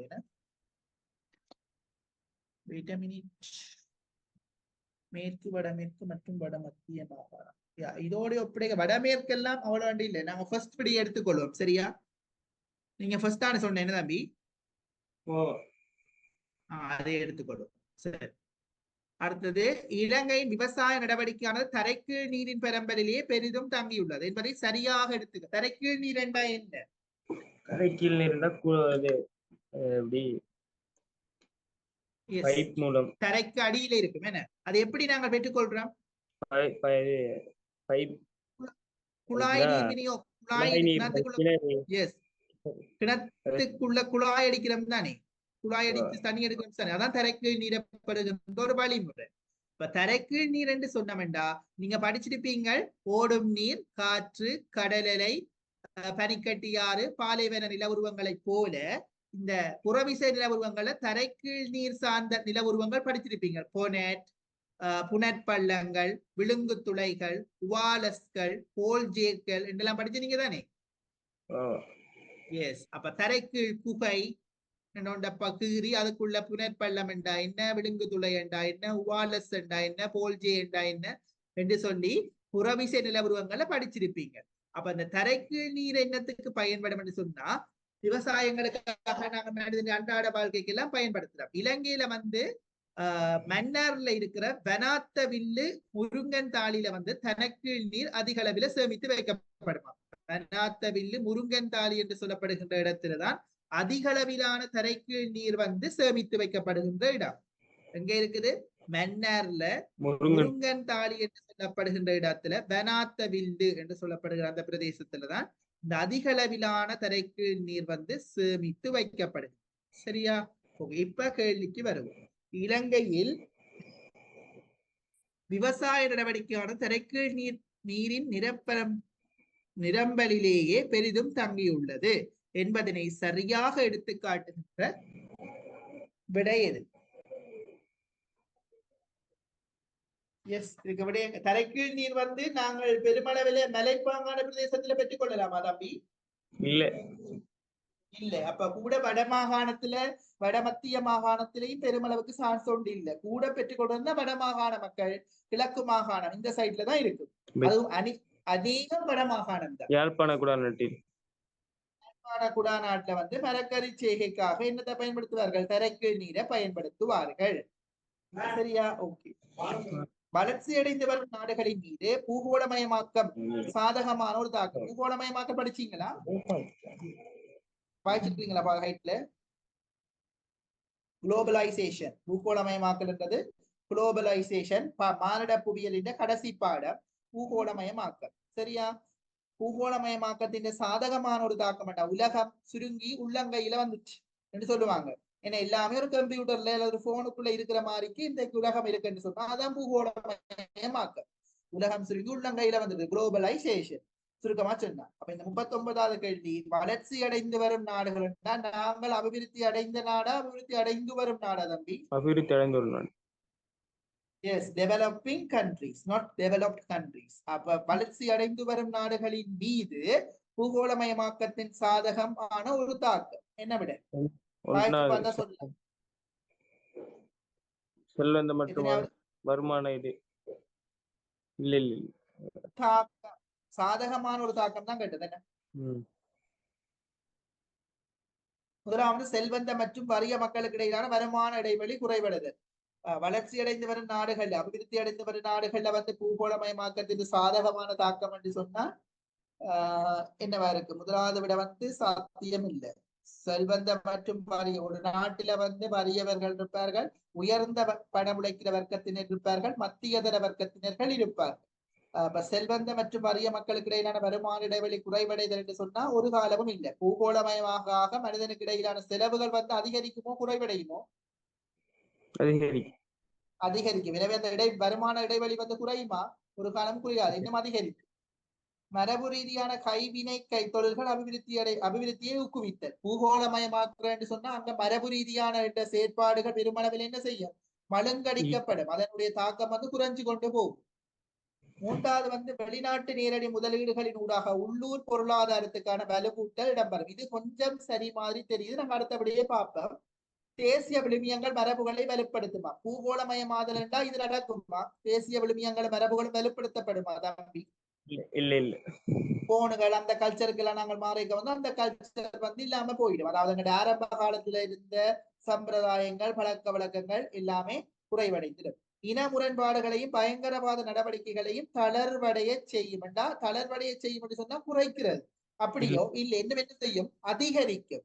அதிகரிக்கும் தானே பூகோளமயமாக இல்ல, மக்களுக்கு இடையிலான இன முரண்பாடுகள் பயங்கரவாத செயற்பாடுகள் அதிகரிக்கும். ஆகவே சரியான வெளிநாட்டு நேரடி முதலீடுகளினூடாக உள்ளூர் பொருளாதாரத்துக்கு வலுவூட்டல். இதுதான் வளர்ச்சி அடைந்து வரும் நாடுகளின் மீது பூகோளமயமாக்கம் சாதகமான ஒரு தாக்கம். சரியா?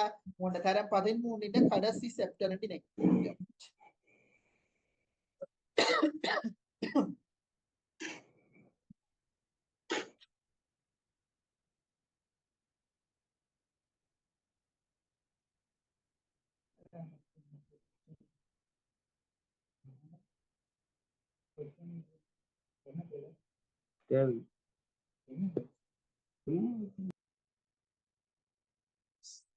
பூகோளமயமாக்கல் 11வது பாடம். பூகோளமயமாக்கலின் தன்மையை ஒப்பிடுதல். அதுதான் இந்த 11வது பாடம். இதெல்லாம் பெருசா பாடமாக்குறது இல்லையப்ப. இதுக்குள்ள பார்ட் 2க்குள்ள பெருசா கேள்வி வராது. பார்ட் 1 கேள்விக்காக இந்த பாடத்தை வாசிச்சீங்கன்னா சரி, நல்லா வாசிங்க. 2-3 தடவை வாசிச்சீங்கன்னா சரி. பெரிய நிறைய பேஜஸ் இல்ல, கொஞ்சம் பேஜஸ் தான். நார்மலா வாசிச்சீங்கன்னா விளங்கிடும். இதுக்கெல்லாம் பாடமாக்குற விடயங்கள் பெருசா இல்லை. எத்தனை பேஜ்? ஒரு 4-5 பேஜ் தான் நம்பி இருக்குது. இன்றைக்கே வாய்ச்சாலும் சரி, இரவுக்கு இருந்து வாய்ச்சாலும் முடிஞ்சது. சரியா? பெருசா ஒன்றும் இல்லை. இது என்ன? இப்ப மெக்டொனால்ட்ஸ், KFC, டொமினோஸ், பீஸா கட் போன்ற சர்வதேச உணவகங்களின் வலையமைப்பின் பரவலை உதாரணமாக காட்டலாம். ஒரு பூகோளமயமாக அபிவிருத்தி அடைந்து வரும் நாடுகளில் இளைஞர்கள் மத்தியில் கலாசார பூகோளமயமாக்க தாக்கம் செலுத்தும் தானே. அப்படி ஆடை அணிகள், அவைய தோரணைகள், இசை, உணவு பழங்கள் எல்லாவற்றிலுமே மாற்றம் ஏற்படும். பாரம்பரிய அந்த நடைமுறைகள் எல்லாமே மாறிடும். பூகோளமயமாக மனிதனுடைய மூளை வளர்ச்சி அதிகரிப்பதை போல அவனுடைய எண்ணங்கள் சிந்தனைகளும் மாறுபட்டு கொண்டு போகும். இது ஜஸ்ட் ஒரு என்ன சொல்றது, வாசிச்சா விளங்கிடும். கற்பனை சக்தி நிறைந்த என்று சொன்னா ஓரளவுக்கு இந்த பாட கேள்விகளுக்கு ஆன்சர் பண்ணி கொள்ளுமாக இருக்கும். அவ்வளவுக்கு இதுல பெருசா பாடமாக்குற விடயங்கள் ஒன்றும் இல்லை. சரியா? ஓகே. அடுத்தது 40வது கேள்வி. உங்கள்ட இலங்கையின் விவசாயத்தில் இருக்கிற முக்கியமான ஒரு தொழில்நுட்பம் பின்னறுவடை தொழில்நுட்பம். என்ன பின்னறுவடை தொழில்நுட்பம் என்றா?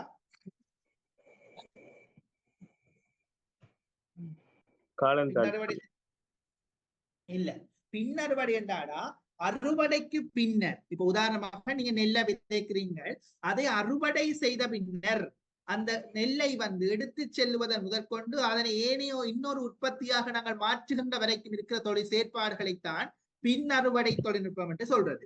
அறுவடையின் பின்னர் நாங்கள் என்ன செய்கிறோம் என்றதுதான் பின் அறுவடை தொழில்நுட்பம் வந்து சொல்லும். அப்ப உதாரணமாக ஒரு நெல்லை நீங்க அறுவடை செய்தால் அதை சாக்கில கட்டி அதை பொருத்தமாக எடுத்துக்கொண்டு போய் அரைக்கு மாலைக்கு கொண்டு செல்கின்ற வரைக்கும் உள்ள தொழில்நுட்பத்தை தான் நாங்கள் பின் அறுவடை தொழில்நுட்பம் என்று சொல்லுவோம். இப்ப அப்படியே சொல்லுங்க பாப்போம், இலங்கை செயற்பட்டு வரும் பின் அறுவடை தொழில்நுட்பம் என்பதன் பிரதான நோக்கம் யாது? சொல்லுங்க பாப்போம். இப்ப சொல்லுங்க, பின் அறுவடை தொழில்நுட்பம் என்ன? என்ன என்பதன் பிரதான நோக்கம் வாய்ச்சி பார்த்தா விடாது. அறுவடையின் பின்னர் நாங்கள் அந்த பொருளை கொண்டு சேர்க்கிற முதல் தான் பின் அறுவடை தொழில்நுட்பம். எஸ், சேதாரங்களை இழிவளவாக்குவதற்கு பொருத்தமான பொதிய அமைப்பினை பயன்படுத்துதல். அதுதான் பின் அறுவடையின் தொழில்நுட்பம். சேதாரங்களை இழிவளவாக்குறதுக்காக பொருத்தமான பொதிய அமைப்பினை பயன்படுத்துதல். இப்ப இதெல்லாமே உங்களோட ஹைட்ல ஒரு கேள்வி கூட இதுல ஹைட்ல இல்லாத கேள்வி இல்லை. நாங்க பார்த்ததுல ஒரு கேள்வி கூட இல்லாததுக்கு நான் உங்களுக்கு ஆதாரத்தை காட்டி கொண்டுதான் டைம் போயிடும், அதனாலதான் நான் காட்டு இல்லை. பட் ஒரு கேள்வி கூட இதுல கைட்ல இல்லாம இல்லை, எல்லாமே ஹைட்ல உள்ள கேள்வி தான். அழகாக நீங்கள் கைட்டை படிக்கணும், பாஸ் பேப்பர் ரிவிஷனை நாங்க செய்யும். ஓகே தான், இந்த 40 கேள்வி சாட்டிஸ்ஃபை தானே, சக்சஸா முடிச்சிட்டோம். ஓகேயா? ஓகே, இந்த மாதிரி நாங்க இப்ப அடுத்த என்ன பாப்போம்னா, ஐ திங்க் ஒரு 4 நிமிஷத்துல எண்ட் ஆகும், 9:30 வரைக்கும் பார்ப்போம். என்ன ஓகேயா இல்ல முடிக்கணும் வேலைக்கு? சரி, அட்லீஸ்ட் ஒரு 9:15 வரைக்கும் மாச்சு பார்ப்போமே. யா, பாப்போமே, டைம் இருக்கு, பார்த்து விட்டா சொல்லிடலாம். சரி, இன்னைக்கு இந்த 40 கேள்வியும் தரம் 12ல நாங்க பார்த்திருக்கிறோம். ஆகவே இப்ப அடுத்த வகுப்பு நாங்க என்ன செய்ய முடியும்னா, தரம் 12 2020ஆம் ஆண்டு பாஸ் பேப்பரை நாங்க பார்த்திருக்கிறோம். அடுத்த கிளாஸ் வந்து நாங்க என்ன பார்ப்போம்? சொல்லுங்க. செகண்ட் பார்ட் பாப்போமா? 2021ல பார்ட் பண்ண 40 क्वेश्चन பாப்போமா? செகண்ட் பார்ட் வந்து பாப்போமா? இதான் முடிப்பு இல்ல, உங்களோட விருப்பம், உங்களோட சஜஷனை சொல்லுங்க, எது பாப்போம்? செகண்ட் பார்ட்டே பாப்போம். செகண்ட் பார்ட்டை பாப்போம். அடுத்த கிளாஸ் வந்து நாங்க செகண்ட் பார்ட்டை பாப்போம். சரியா? அடுத்த கிளாஸ் நீங்க செகண்ட் பார்ட் கொஞ்சம் ரெடியா வாங்க. ஒரு வருஷம் பாஸ் பேப்பரை முழுக்க முடிச்சாலும் உங்களுக்கு ஒரு ஐடியா கிடைக்குமே. சரி, அப்ப இன்றைக்கு வந்து நாங்க பாஸ் பேப்பருக்கு செகண்ட் பார்ட் தொடங்க வேண்டாம். இன்றைக்கு நாங்க கொஞ்சம் இந்த இதை பார்ப்போம். என்னன்னு சொன்னால், செய்முறை புவியியல சும்மா கொஞ்சம் விஷயங்களை பார்ப்போம். டைம் ஒன்று போறபடியா செய்முறை புவியியல இந்த கொஞ்சம் விஷயங்களை பார்த்து இந்த 150,000 அளவு திட்டத்துல உங்களுக்கு படம் கீற தெரியுமா? நேர்கோட்டு அளவு திட்டம் வரைய தெரியுமா தம்பி? என்ன செய்யணும்? ஒரு 10 சென்டிமீட்டர் உள்ள ஒரு கோடு ஒன்றை வரைச்சு அதை 2 சென்டிமீட்டரா என்ன செய்வீங்க? பிரிப்பீங்க, அப்படித்தானே? 10 சென்டிமீட்டர் கோடை வரைஞ்சு அதை நீங்க 2 சென்டிமீட்டரா பிரிச்சீங்கன்னு சொன்னா சரி, மொத்தம் 5 கோடு வரும். முதலாவது 0த்துல இருந்து ஸ்டார்ட் பண்ணுவீங்க. 1 2 3 4 கிலோமீட்டர் வரைக்கும் வரும். என்ன, அப்படித்தானே? இதுல வந்து கண்டிப்பாக 1க்கு 50,000 என்று விதி போட்டு விடணும். அதே சமயம் இதுக்குள்ள உட்பட்ட பகுதிகளை மேலும் மில்லிமீட்டர் அளவு திட்டத்துல அந்த உங்களோட சின்ன அடிமட்டம் என்று சொன்னா அதுக்குள்ள இருக்கிற சின்ன கோடுகள், அதாவது 2 சென்டிமீட்டருக்கு இடையில உள்ளப்பட்ட சின்ன கோடுகளால பிரிக்கணும். இது கிட்டத்தட்ட 9 கோடு வரும். 1 2 3 4 9வது கோடுக்கு அடுத்ததா வந்து இது 10வது கூட இருக்கும். அதுல இருந்தா நீங்க 1 கிலோமீட்டரை வந்து ஸ்டார்ட் பண்ணுவீங்க. சரியா? கீழே 1க்கு 50,000 என்று போடணும். இவ்வளவு போட்டு இருந்தா தான் உங்களுக்கு சரி என்ற ஒரு மார்க்ஸை போட்டு ஃபுல் மார்க்ஸ் கிடைக்கும். நேர்கோட்டு அளவு திட்டம் கீற சொன்னா அளவு திட்டங்கள் போடணும். இங்கேயும் கிலோமீட்டர் போடணும், கடைசி முடிவிலையும் நீங்க கிலோமீட்டரை வந்து போட வேணும். சரியா? ஓகே. ஜிபிஎஸ் GIS வந்து நாங்க பார்க்கணும். அப்ப GPS GIS RS சொன்னா அது வந்து ஃபுல் கிளாஸ் ஒன்று எடுத்து செய்யறது சரி. அந்த கேள்விக்கு வந்து நாம வார கிளாஸ் வந்து பகுதி 2 எடுத்து சரி. நான் வீக் டேஸ்ல உங்களுக்கு ஒரு கிளாஸ் வந்து போடுறேன் எக்ஸ்ட்ராவா. நான் உங்களுக்கு அந்த டைமை வந்து உங்களுக்கு இன்ஃபார்ம் பண்றேன். சரியா? ஓகே. அதுல வந்து நாங்க ஜிபிஎஸ் பார்ப்போம். அடுத்த சனிக்கிழமை கிளாஸ்ல வந்து நாங்கள் அதே போல பாஸ் பேப்பரை பார்ப்போம். ஓகேயா? ம். ஓ. சரி, இப்ப 1 மினிட்ல எண்ட் ஆகும், திருப்பி ரீஜாயின் ஆகுங்க. சரி, அப்ப சரி பிரச்சனை இல்லை சார், முடிப்போம். முடிப்போமா? ஆ. சரி, ஓகே. அப்ப இன்றைக்கு நாங்க முடிச்சுக்கொள்வோம் இன்ஷா அல்லாஹ். நெக்ஸ்ட் கிளாஸ் வந்து வீக் டேஸ்ல ஒரு கிளாஸ் வரும். அதை தாண்டி உங்களுக்கு வளமை போல சாட்டர்டேயோ இல்ல சண்டேல வர கிளாஸ் வந்து நடக்கும். சரியா? ஓகே. அடுத்த கிளாஸ்ல வந்து வீக் டேஸ் கிளாஸ்ல வந்து உங்களுக்கு நான் ஜிபிஎஸ் பிஏஎஸ் ஆர்எஸ் பார்ப்போம். கடைசிக்கு அடுத்த கிளாஸ்ல வந்து உங்களோட பாஸ் பேப்பர் பார்ட் 2 போகும். ஓ. சரி, ஓகே. டவுட் இருந்துச்சுன்னா மெசேஜ் ஒன்று தாங்க. சரி. சரி, அப்ப இன்றைக்கு காணும். இன்ஷா அல்லாஹ், I will see you next class. Thank you. Bye.